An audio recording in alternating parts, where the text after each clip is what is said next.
Hindi ka depressed. Hindi ka rin stress. At lalong, hindi ka rin malungkot. Nangihina ka lang kasi wala kang pera. Ganun yun. Ako?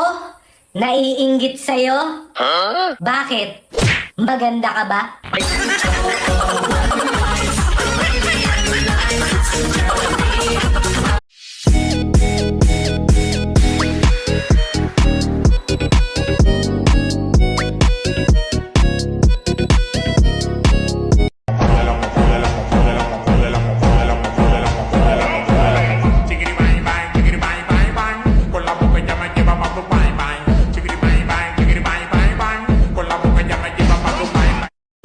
Naniniwala na ako sa forever magmula nung nakilala kita.